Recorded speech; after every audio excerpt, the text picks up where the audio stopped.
Mom's mad because I won't take her other kids to dad's. He's done enough already. So yeah, my parents split when I was 16. I mean, I kind of saw it coming. You don't grow up in a house with constant yelling and think everything's going to be fine, you know? My mom, Sarah, was always bad with money. Like she thought buying expensive jewelry was somehow going to make her look like she had it together, even though we were barely scraping by. It was one of those things I didn't fully understand until later, but back then, I just knew something was off. The divorce itself? A nightmare. My dad, Mark, found out my mom had been using credit cards he didn't even know existed. She'd maxed them out, just buying crap we didn't need. Jewelry, fancy clothes, even vacations she couldn't afford. He was furious, but what made it worse was that she wouldn't admit she had a problem. She acted like he was being unreasonable. Like, come on, how do you not see that blowing through all this money is a problem? It's not like we were rich or anything. After the divorce, things went from bad to worse. My dad got custody of me for a while, and honestly, it was a relief. I mean, living with my mom felt like living in chaos. We were bouncing from place to place, barely staying anywhere long enough to unpack our bags. She'd get us a new apartment, but by the time I got used to it, we'd be out the door because she missed rent again. It was like she couldn't handle the most basic adult stuff. I remember one time we moved into this place that was honestly kind of nice. It was in a decent part of town close to my school, and I thought, okay, maybe this is it. Maybe she's finally getting her act together. But nope. 3 months later, we're packing again because she spent all her money on some stupid bracelet and didn't have enough for rent. I can't tell you how many times I had to listen to her excuses. It's just a rough patch, she'd say, or things will get better soon. Spoiler alert, they didn't. Things never got better. When I was 9, she met Jake. He was, well, he seemed alright at first. He had 2 kids, Liam and Mia, and he seemed like a decent guy. But here's the thing. He was just as bad with money as she was.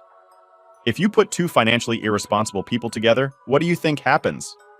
Disaster. That's what happens. They spent like they were millionaires, and I knew that wasn't going to end well. I remember they had this huge wedding, like unnecessarily huge. They didn't even have enough money for groceries half the time, but somehow they scrounged up $10,000 for a wedding they couldn't afford. I was just a kid, but even I knew that was insane. They blew through that money like it was nothing. And guess what? They didn't even have any savings after. None. I overheard them arguing about it later, and Jake was like, I thought your parents were going to help out. And my mom was all, I thought your parents were going to help out. Like, seriously? How do 2 grown adults not talk about this stuff before they spend all that cash? My dad was keeping an eye on me through all of this. I'd go stay with him every now and then, and honestly, I always felt safer there. He had a good job, a stable home, and he wasn't blowing all his money on random stuff. It was such a different vibe from being with my mom and Jake. But even though I spent more time with my dad, my mom never stopped trying to drag him into her problems. Every once in a while, she'd call him up and ask for money. Not even for me, but for her and Jake. Like, hey Mark, we're in a bit of a rough spot, could you help us out? And my dad would shut it down every time. He wasn't about to get sucked back into her financial mess, and I didn't blame him. He'd done enough for her already. Things got worse when they had more kids. 2 more babies on top of Liam and Mia, and suddenly there were 5 kids in the house, including me. It was chaos. Absolute chaos. The babies were crying all the time. Liam and Mia were running wild, and my mom and Jake were constantly stressed about money. It didn't help that they couldn't stop spending. Like, I'm talking about late rent, bills piling up, and still finding money to go out to dinner. Who does that? It got so bad that my dad took me in full time again. I think he could tell I was getting overwhelmed, and honestly, I didn't want to be there either. It was like every day was just waiting for the next disaster. I felt guilty for leaving my siblings in that mess, but at the same time, I had to take care of myself too. I couldn't keep living in that chaos. One time, my mom even tried to get my dad to take Liam and Mia for the weekend. She was like, oh, they really miss you. They want to spend more time with you. He shut that down so fast. Sarah, they aren't my kids, he said. I'm not responsible for them. It sounds harsh, but he was right. My mom kept trying to push her problems onto him, and I wasn't going to let that happen. He had enough on his plate, dealing with her for all those years, and I wasn't about to let him get dragged back in just because Jake and her couldn't handle their own mess. By the time I turned 18, I was spending almost all my time with my dad. My mom hated it, and she'd guilt-trip me every chance she got. Your siblings need you, she'd say, or you're abandoning us. But I wasn't abandoning anyone. I just couldn't live like that anymore. Every time I went back to visit, it was the same thing. Bills unpaid, rent late, and my mom swearing she'd get her act together. She never did, though. I don't think she ever will. So, things really started spiraling when Jake and my mom decided to have more kids. I remember thinking, you already have enough on your plate with Liam and Mia, and now you want to add more? But no one asked me what I thought. I guess I shouldn't have been surprised. They didn't ask for anyone's opinion on anything, ever. They just did whatever they wanted and dealt with the consequences later. Well, dealt with is generous. They ignored the consequences until it was too late. So, they had their first kid together when I was about 13. I was living with my dad mostly by then, so I wasn't around all the time. But every weekend I'd be thrown back into the chaos of their house. And it was chaos. There was never enough of anything. Food, space, patience. The baby, Emma, was always crying, and Liam and Mia were running wild like they had no rules at all.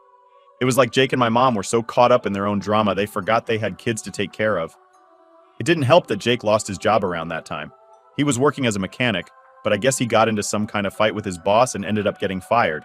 Instead of looking for another job right away, he just hung around the house all day sulking.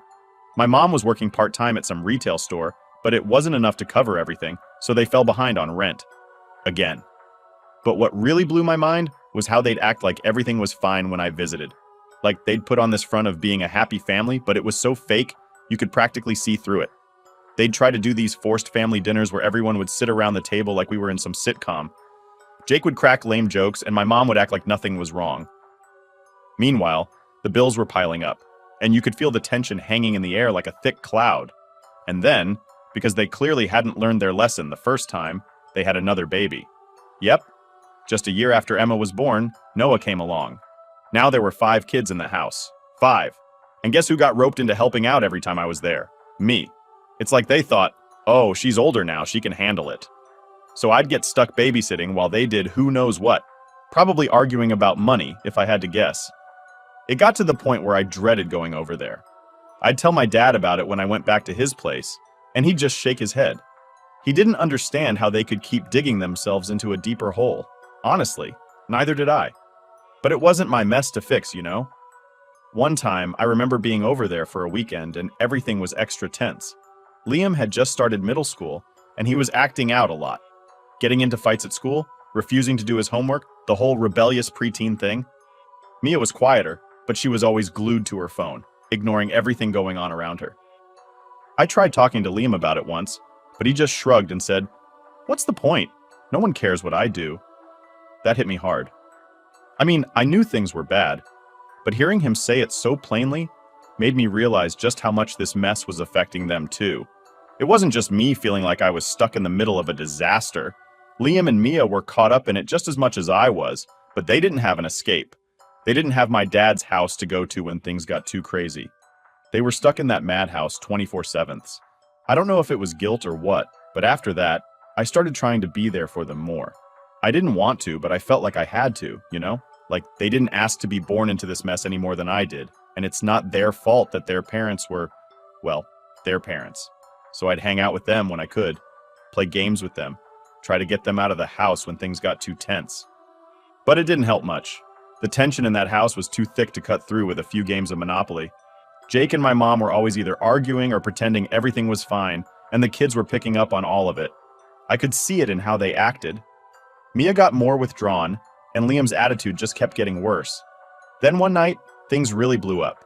I was staying over for the weekend, and they were arguing again as usual. But this time, it was loud enough that all the kids heard. Liam came into my room, eyes wide, and asked, "Are they getting divorced?" I didn't know what to say. I didn't want to lie to him, but I also didn't want to freak him out more than he already was. So I just told him that I didn't know, and that no matter what happened, we'd figure it out. He didn't seem convinced. And honestly, neither was I. Turns out they weren't getting divorced. They were arguing about money again, and the stress of having 5 kids. Jake was threatening to leave, and my mom was crying, begging him to stay. It was a mess, and I felt like I was standing in the middle of it with no way out. I couldn't even escape to my dad's house because I was stuck there until Sunday night. The next day, I tried to act normal for the kids' sake.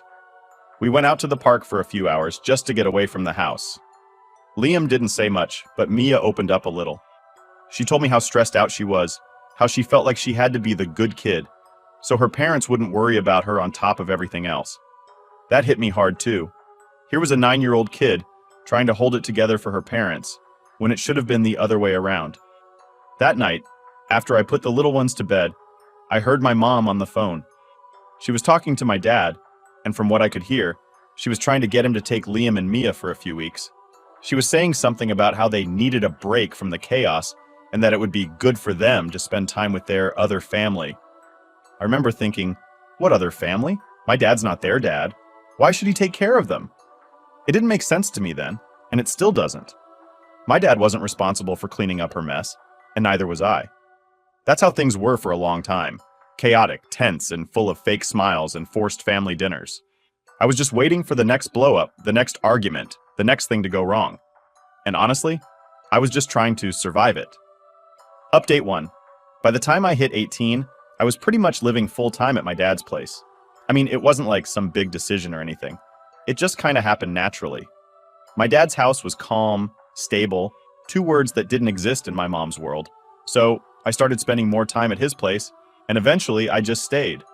Honestly, it was the best decision I ever made. But of course, nothing's ever that simple with my mom. So, one day out of nowhere, she calls me up, crying, like full-on sobbing. At first, I thought something terrible happened, like someone had died or something. But no, it was her usual drama.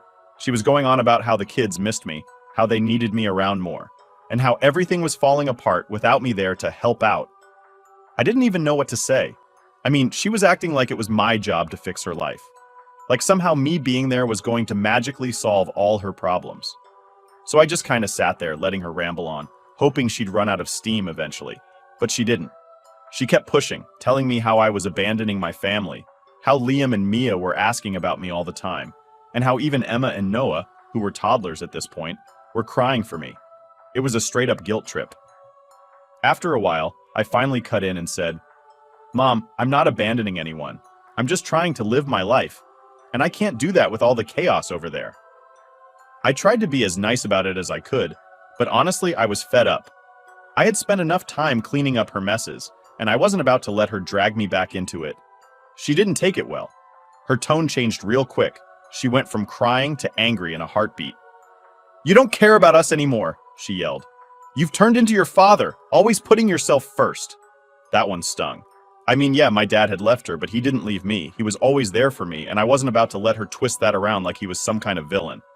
I was about to say something back, but I caught myself. What was the point? She wasn't going to listen, and we'd just end up in another screaming match. Instead, I told her, "Look, I love you and the kids, but I can't keep coming over there and pretending everything's fine. It's not. You and Jake need to figure this out, and I can't be the one to fix it for you." That was the first time I'd really stood up to her like that. And let me tell you, it did not go over well. She hung up on me, which honestly was kind of a relief. I didn't want to deal with the aftermath of that conversation right then. But of course, it didn't end there. A few days later, my dad comes home from work, and he's got this weird look on his face. Turns out, my mom had called him too, trying to guilt trip him into letting Liam and Mia come stay with us for a while. She was saying how they needed a break from all the tension, and how it would be good for them to spend some time with me and my dad. Now, my dad's a good guy, but he's no pushover. He's dealt with my mom's nonsense for years, and he wasn't about to get dragged back into it. He told her flat out, "They're not my responsibility, Sarah. I'm not going to take care of your kids. You need to figure this out on your own." When he told me about the conversation, I could tell he felt bad about it. My dad's the type of guy who hates seeing people suffer, but even he had his limits. And honestly, I didn't blame him. He'd done more than enough to help my mom over the years, and it wasn't fair for her to keep trying to pull him into her mess. After that, my mom started trying other ways to get to me. She'd send Liam or Mia to call me, knowing I'd have a harder time saying no to them. I mean, it's tough when you've got your 12-year-old brother on the phone saying, "When are you coming over? We miss you." It messed with my head a bit, honestly. I knew it wasn't his fault, but it felt like my mom was using him to manipulate me. And then, to make matters worse, she started dropping hints that Jake was thinking about leaving. Now, I wasn't Jake's biggest fan by any means, but the idea of him leaving the kids behind made me feel sick. I couldn't stop thinking about what would happen if he actually bailed. My mom couldn't handle things on her own. I'd seen what life was like when she was single, and it was not good. The thought of her raising 5 kids by herself was a nightmare. But here's the thing. No matter how much I wanted to help, I knew deep down that it wasn't my responsibility. I couldn't keep putting my own life on hold to fix theirs. So I did what I always did. I tried to set boundaries. The next time Liam called, I explained to him that I couldn't come over as often anymore. I told him I was busy with school and work, which wasn't a lie, I really was. but I made sure to tell him that I loved him and that I'd still come visit when I could. He seemed to understand, but I could hear the disappointment in his voice. That's what made it so hard. But even with all that, my mom wouldn't let up. She kept calling, kept sending the kids to guilt trip me, kept trying to drag me back into the chaos. It was like she couldn't function without me there to hold things together. Then one night, I was at my dad's place, and my phone started blowing up with texts from Mia. She was begging me to come over, saying that things were really bad and that she didn't know what to do. My heart sank. I couldn't ignore it, so I called her right away. She picked up the phone, sobbing, and told me that Jake had stormed out after another huge fight with my mom. He'd been drinking, which wasn't new, and he said he wasn't coming back. She was scared and didn't know what to do. I told her to hang tight and that I'd be there as soon as I could. I didn't even think twice. I just grabbed my stuff and headed out the door. When I got there, the house was a mess, like literally and figuratively. My mom was in her room, crying, and the kids were all huddled together in the living room, looking lost. It was in that moment that I realized just how bad things had gotten. They weren't just dysfunctional, they were broken. And no matter how much I wanted to fix it, I couldn't. Not by myself anyway. That night, I stayed with the kids, trying to keep them calm. But I knew that this wasn't sustainable. I couldn't keep playing the role of the responsible adult in a house full of people who refuse to act like adults themselves. Update 2. So after that night where Jake stormed out, things didn't magically get better. I wasn't really expecting them to, but there was a part of me that hoped maybe it'd be a wake-up call for my mom. She needed to get her life together. 2 days later, Jake came back. I wasn't there when it happened, but Mia told me about it. Apparently, my mom just let him back in like nothing had happened. No questions, no consequence. It was like he hadn't even threatened to leave them all just a few nights before. I couldn't believe it, but at the same time, I wasn't surprised. That's how things worked in their world. Brush everything under the rug and pretend like everything's fine. But the thing that really messed me up was what happened next. I was at my dad's house after the whole mess when I get a call from my mom. She sounded weirdly calm, which instantly put me on edge because calm and my mom didn't really go together. She was like, I didn't want to, but I could. When I got there, she was sitting at the kitchen table looking tired. Like not just physically tired, but emotionally drained. I could tell she had something big to say, but I wasn't sure I wanted to hear it. Then she just came right out with it. I'm pregnant. I literally just...